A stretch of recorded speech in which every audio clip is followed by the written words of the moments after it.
오늘 말씀은 영적으로 혼란스러운 시대를 보여주는 그러한 역사의 이야기인데요. 이 배경을 이해하기 위해서 17장 6절 말씀을 다시 한번 우리가 생각해야 할 것입니다. 그때 이스라엘의 왕이 없으므로 사람마다 자기 소견에 옳은 대로 행하였더라. 18장 1절도 같은 말이 반복되죠. 그때 이스라엘의 왕이 없었고. 진짜 왕이 없었습니까? 인간 왕의 부재를 말하는 게 아니에요. 이것은 영원하신 하나님을 왕으로 모시지 않고 자기 마음대로 행동하던 시대, 영적으로 무정부 상태인 거죠. 하나님이 그들과 함께하고 있지만, 하나님이 그들 가운데 역사하셔서 사사를 통해 구원해 주셨지만 여전히 하나님이 없다라고 여기며 하나님 없는 삶을 살았던 그 시대적 상황과 배경을 지금 이야기하고 있는 거예요. 이것이 18장으로 넘어와서 한 지파가 몰락하게 되고, 결국 이것은 무엇을 말하느냐? 이스라엘 전체가 그러한 삶을 살았다는 것을, 그 시대적 상황을 진단하는 하나의 진단서처럼 그렇게 우리는 이 말씀을 볼 수가 있는 것이죠. 1절을 보면요, 단 지파가 거주할 성을 찾았다라고 이야기해요. 이 기업은 나할라라고 해서 빼앗을 수 없는 이라는 뜻이 있어요. 빼앗을 수 없다는 건 뭐예요? 그것을 너희가 반드시 취해야 하고 취한 후에는 어떤 곳에서 빼앗겨서는 안 된다라는 하나님의 약속이자 사명이 기업이라는 거예요. 그냥 단순히 이 땅을 너희가 취할 것이다 이게 아니라, 그것이 너희에게 기업으로 주어졌다면 그 기업은 반드시 얻어야 하고, 그 기업은 얻은 뒤에는 빼앗길 수 없는 하나님의 사명이다라는 것을 우리에게 말씀하고 있어요. 단지파의 실패가 어디에 있느냐? 바로 여기서부터 시작되는 거예요. 하나님의 기업을 포기한 데서부터 있는 거예요. 이스라엘 지파는 여호수아 시대에 제비를 뽑아서 땅을 분배받았어요. 단지파도 분배받았죠. 소라와 에스다올 사이 욥바의 맞은편 그 모든 땅을 하나님으로부터 제비를 뽑아서 얻게 되었어요. 그런데 그들이 그 땅을 얻지 못했다라는 것이 오늘 말씀을 통해서 알 수 있죠. 여전히 땅을 구하는 중이다, 여전히 기업을 돌아보는 중이다라는 것은 그들이 하나님의 약속의 말씀을 따라 그 땅을 취하지 않았다는 것인데요. 우리 1장 34절 사사기 그 말씀을 함께 읽어볼까요? 아모리 족속이 단 자손을 산지로 몰아놓고 용납하지 아니하였으며. 이상하지 않습니까?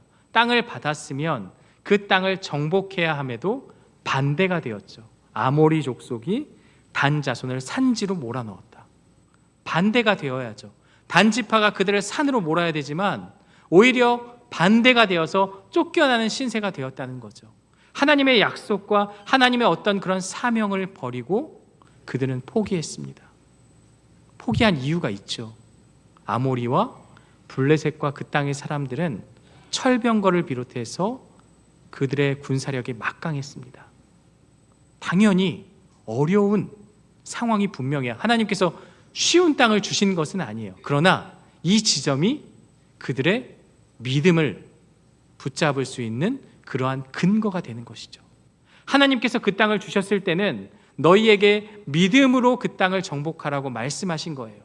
쉬운 땅을 주셨으면 우리가 쉽게 그 땅을 정복했구나라고 생각할 수 있기 때문에, 어떻게 보면 하나님은 그들의 믿음을 시험하기 위해서 정말로 눈에 보이기 어려운, 내 힘으로 정복할 수 없는 그 땅을 허락해 주셨고, 믿음으로 하나님을 붙잡고 그 땅을 차지하기를 하나님은 바라셨던 거예요. 믿음이 필요한 그 순간에 그들은 타협하고 포기하고 절망 가운데 사로잡혔던 것인데요. 똑같은 상황이 갈렙에게도 있었거든요.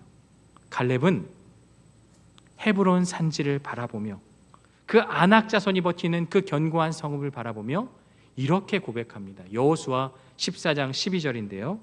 그곳에는 아낙 사람이 있고 그 성읍들은 크고 견고할지라도 여호와께서 나와 함께 하시면 내가 여호와께서 말씀하신 대로 그들을 쫓아내리이다 하니.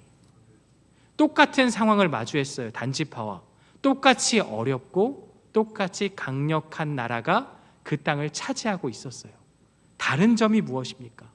갈렙은 하나님이 나와 함께 하시면, 여호와가 나와 함께 하시면 나는 그 땅을 취할 수 있다라고 분명한 믿음의 고백을 하고 있어요. 똑같이 절망의 상황, 똑같이 취할 수 없는 상황이지만 단지파는 포기하고 절망 가운데 빠졌다면, 갈렙은 하나님만 함께 하시면 내가 믿음으로 그 땅을 가질 수 있다라고 다른 태도를 통해서 그 땅을 취할 수가 있게 된 것이죠. 우리 7절과 9절의 말씀 계속해서 함께 읽겠습니다. 이에 5사람이 떠나 라이스에 이르러 거기 있는 백성을 본즉 염려 없이 거주하며 시돈 사람들이 사는 것처럼 평온하며 안전하니 그 땅에는 부족한 것이 없으며 부를 누리며 시돈 사람들과 거리가 멀고 어떤 사람과도 상종하지 아니함이라. 이르되 일어나 그들을 치러 올라가자. 우리가 그 땅을 본즉 매우 좋더라. 너희는 가만히 있느냐? 나아가서 그 땅 얻기를 게을리 하지 말라. 이제 땅을 취하기 위해서 정탐꾼을 보내게 되죠. 그리고 본 땅이 어떤 땅이냐? 라이스라는 성읍이었어요. 그 땅이 보기에 너무 좋은 거죠. 그들의 기준은 딱 이거예요. 하나님이 보시는 기준이 아니라 그 인간의 기준은 정복하기에 용이한가? 우리가 쉽게 정복할 수 있는가? 하나님의 관점과는 완전히 다른 그러한 판단을 하게 되는 거죠. 그러면서 세속적인 관점으로 그 땅은 얼마나 풍요롭고 좋은가? 인간의 관점으로 보고 나서 9절에 이야기하는 거죠.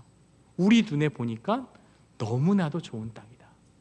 하나님은 철저히 배제된 하나님의 관점이 아닌 그러한 땅을 바라본 거예요. 이 라이스는 시돈 사람들과 매우 거리가 있기 때문에 그 어떤 나라도 도와줄 수 없는 그러한 땅이었어요. 그것을 가지고 그들은 판단하고 이 땅이 우리에게 아주 좋은 땅으로 보인다라고 여기며 그 땅을 취하고자 했던 거예요. 여기에 영적인 아이러니가 숨겨져 있는데요. 이들은 그 땅을 보고 라이스 백성에 대해서 평온하며 안전하니라고 묘사합니다. 여러분, 이 평온과 안전은요, 하나님으로부터 주어지는, 구약 성경에서는 하나님으로부터 주어질 때 얻게 되는 평안과 안전이에요. 그런데 그들이 지금 인간의 눈으로 바라보고 그들이 누리고 있는 그 모든 것들을, 인간적인 그러한 잠깐의 평안을 하나님이 주시는 평안이라고 판단하고 생각하고 그것을 취하고자 했던 거예요. 거짓된 평안, 거짓 샬롬이라는 거죠. 하나님이 주시는 평안이 아니라는 거예요. 그런데 그들은 그것이 마치 하나님이 우리에게 주시는 평안으로 보고 그 땅을 취하고자 했던 겁니다. 사랑하는 성도 여러분, 이것은 기업을 포기하는, 단순히 땅을 포기하는 그런 문제가 아닙니다. 단지파의 이러한 행태와 이러한 모습은 하나님과의 언약적인 관계를 저버리고 인간적인 방법을 택하는 불신앙의 모습이었다라는 거예요.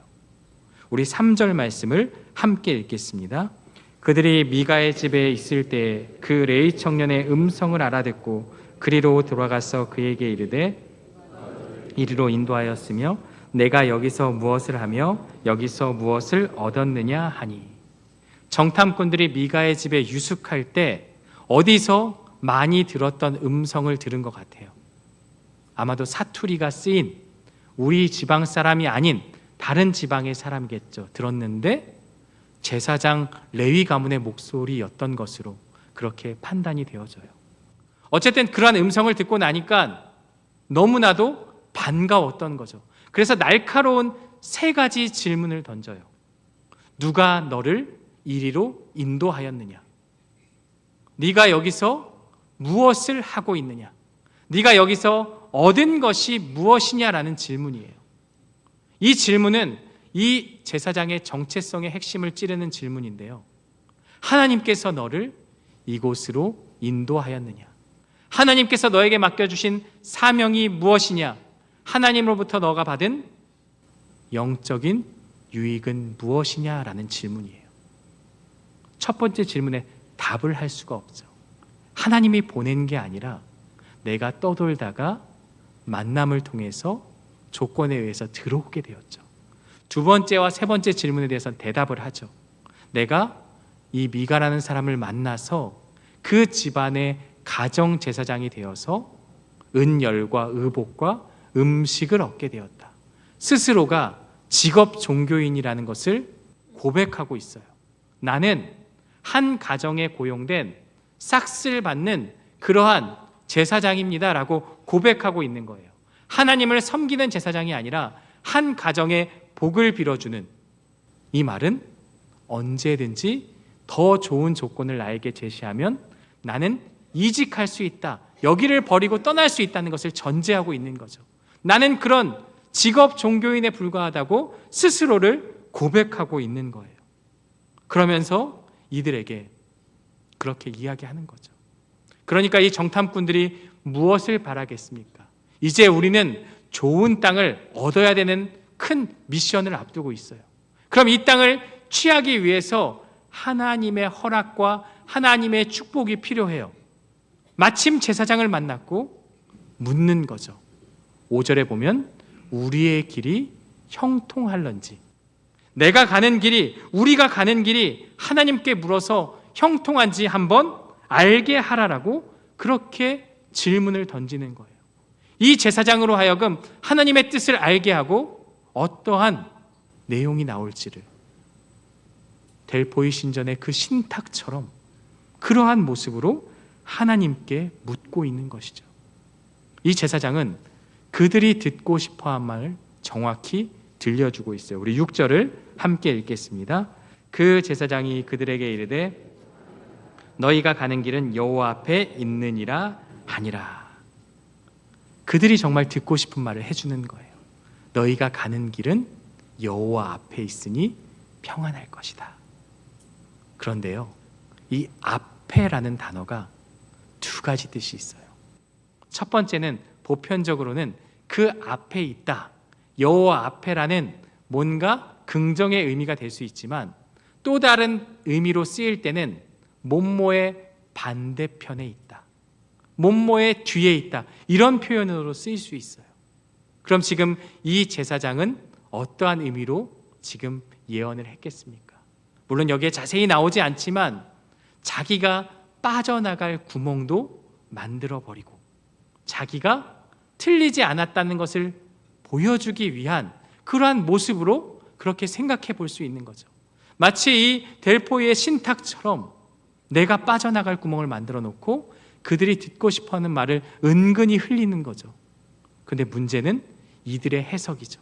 그 말을 딱 듣고 정탐꾼들은 이제 우리가 취하고 선택하는 길은 하나님의 뜻과 합한다라고 생각을 하고 그렇게 정당화하는데 이 하나님의 뜻을 사용하고 있는 거예요. 그래서 이것을 근거로 10절에 보면 이렇게 고백해요. 하나님이 그 땅을 너희 손에 넘겨주셨다. 하나님께 묻지도 않았고 하나님께 기도하지도 않았어요. 그러나 이 거짓 제사장의 그 고백을 듣고 자기 마음대로 해석하면서 600명의 군사들에게 그 땅은 하나님께서 우리에게 주신 땅이다라고 말하며 마치 자신들의 뜻에 하나님의 뜻을 가져다가 쓰는 그러한 도구로 사용하는 것이죠. 하나님을 내 삶의 주인이 아닌 욕망의 도구로 사용할 때 그 신앙은 변질될 수밖에 없습니다. 이들은 어떻게 나아갑니까? 하나님께서 택하신 땅이 아닌 평화가 임한 그 땅을 무참히 학살하고 약탈하게 되어지죠. 하나님이 원하시는 방법이 아닙니다. 평화롭게 살아가는 그 라이스 사람들을 칼로 처단하고 다 빼앗았는데요. 이것은 무엇을 의미합니까? 하나님을 떠난 신앙은 하나님과의 관계도 깨지지만 인간과 인간 사이의 관계도 깨부술 수 있다는 것을 우리에게 말씀해 주고 있습니다. 우리 19절 말씀 함께 읽겠습니다. 그들이 그에게 이르되 잠잠하라, 내 손을 입에 대라, 우리와 함께 가서 제사장이 되라. 내가 한 사람의 집에 제사장이 되는 것과 이스라엘의 한 지파 한 족속의 제사장이 되는 것 중에서 어느 것이 낫겠느냐 하는지라. 좋은 제안을 던지는 거죠. 그런데 이 제안은 전에도 똑같은 제안이 있었던 거죠. 나를 위하여 우리 가정의 아버지와 제사장이 되라는 미가의 제안과 똑같이 단지파 사람들도 우리를 위해서 우리 지파의 아버지, 우리 지파의 제사장이 되어달라고 요청하는 거예요. 당연히 이 제사장은 더 좋은 조건, 더 많은 사람들이 자신을 섬기는 그러한 제사장의 역할을 받게 됩니다. 이 사람은 사명 자체가 없어요. 그냥 더 좋은 조건이면 어디든지 떠날 수 있는 기회주의적인 그러한 사람이었던 거죠. 레위인이 마음에 기뻐했다라고 말하거든요. 그 말은 이 제안을 너무나도 흡족하게 여겼다라는 거예요. 단지파도 문제지만 이 거짓 제사장도 하나님을 이용하는 신앙의 모습을 보여주고 있는 거예요. 여러분, 여기에서 나의 계획과 성공을 위해서 하나님의 이름을 끌어다 쓴다면 이건 역시 이런 행태와 같다는 것을 우리에게 말씀하고 있어요. 여호와의 전쟁은요, 여호와의 명령으로 시작되고 말씀에 입각한 정탐을 시작합니다. 그리고 나서 하나님의 영광을 위해서 싸우고 그 땅을 취하게 되죠. 하지만 지금 단지파의 모습은 인간의 욕심으로 인해 시작되고 정탐은 자신들의 입맛에 맞는 그 땅을 취하게 되고, 그리고 더 나아가 하나님의 뜻마저 자신들의 뜻에 정당성을 부여하기 위한 목적으로 수단으로 사용하고 무자비한 학살로 이어지게 된 것이죠. 모든 것을 잃게 된 미가의 가정은 너무나도 황당하고 화가 나서 그들을 쫓아가서 따지듯이 묻게 됩니다. 그러나 돌아오는 것은 폭력과 위협이죠. 600명의 군사가 에워싸고 있었고 그들의 옆에서 미가는 더 이상 아무것도 할 수 없게 되었는데요. 24절 말씀을 우리 함께 읽도록 하겠습니다. 미가가 이르되 내가 만든 신들과 제사장을 빼앗아 갔으니 이제 내게 오히려 남은 것이 무엇이냐? 너희가 어찌하여 나더러 무슨 일이냐고 하느냐 하는지라. 미가는 자기가 만든 신이라고 출처를 이야기하고 있어요. 내가 만든 신, 내가 세운 제사장, 이 모든 것을 빼앗아 갔다라고 말해요. 이 말은 무엇을 의미합니까? 내가 신을 만들었고 제사장이 있었지만 그 신이 나를 지켜줄 수 없다는 거예요. 내가 만든 신은 나에게 있어서 어떠한 안전도 보장할 수 없다라는 거예요. 내가 열심을 다해서 만들고 이제 나는 복받는 일만 남았다고 생각했지만 그 신은 단지파의 무력 앞에 아무런 모습도 보일 수 없고 모든 것을 빼앗기는 그러한 절망으로 다가온 거죠.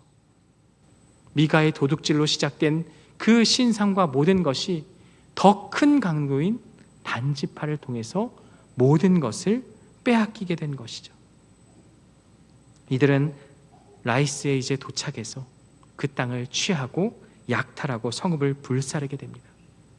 그 이름조차 단에서 라이스로 바꾸며 그 땅에 그들을 위해서 신상을 세우고 우상을 만들고 자기만의 왕국을 건설하게 됩니다. 미가의 집에서 시작된 거짓 종교의 그 모습이 점점 더 확장돼서 한 지파의 우상으로 완성이 되어지고요. 그것은 결국 이스라엘 전체의 타락을 보여주고 있습니다. 당시 이스라엘에는 실로라는 성막이 예배 처소가 공식적인 그곳이 존재했습니다. 그런데 별도의 신당을 만들어서 그곳을 섬기고 자신들의 종교적 기념을 세움을 통해서 그 땅 가운데 자기들만의 하나의 왕국을 건설하고 번영을 이끄는 하나님을 하나의 수호신으로 만들어서 전락시키는 그러한 죄를 짓게 되는 거죠. 31절을 보면 이렇게 기록되어 있는데요. 하나님의 집이 실로에 있을 동안에 미가가 만든 바 새긴 신상이 단 자손에게 있었더라. 하나님의 집이 실로에 있었고 단 자손이 미가가 만든 그 신상이 단 자손 가운데 있었다라고 말하며 두 장소를 대조해서 말하고 있어요. 그러면서 하나님의 집이라는 이 단어, 베트 엘로힘이 하나님의 집인데요. 여기에 정관사 하를 붙여서 베트 하 엘로힘이라고 원문은 그렇게 이야기하고 있습니다. 그것은 무엇을 이야기하는 겁니까? 그 하나님의 집이라는 것은 그곳이 유일하고 그곳만이 절대성이 있고 그곳만이 하나님이 정하신 예배의 장소다라는 것을 강조하고 있어요. 하지만 단지파는 라이스라는 단이라는 그 땅을 또 다른 우상을 섬기는, 명칭은 하나님을 섬긴다고 말하지만 하나의 제단을 만듦을 통해서 그 정통성을 훼손하는 죄를 범하게 됐던 것입니다. 이제 이 말씀에 너무나도 안타까운 장면이 나오게 되는데요, 우리 30절 말씀을 함께 읽도록 하겠습니다. 단 자손이 자기들을 위하여 그 새긴 신상을 세웠고 모세의 손자여 게르솜의 아들인 요나단과 그의 자손은 단지파의 제사장이 되어 그 땅 백성이 사로잡히는 날까지 이르렀더라. 이 비극의, 이 이야기의 정점은 그 제사장이 누구인지에 대해서 이야기하는 것으로 마무리가 되어집니다. 그 제사장 누구입니까? 모세의 손자 게르솜의 아들 요나단이었다. 모세가 어떤 사람입니까? 이스라엘을 출애굽시키고 광야에서 하나님의 말씀을 따라 그들을 인도했던 위대한 지도자였어요. 그런데 그 모세의 가문, 모세의 혈통에서 이런 사람이 나왔다는 거예요.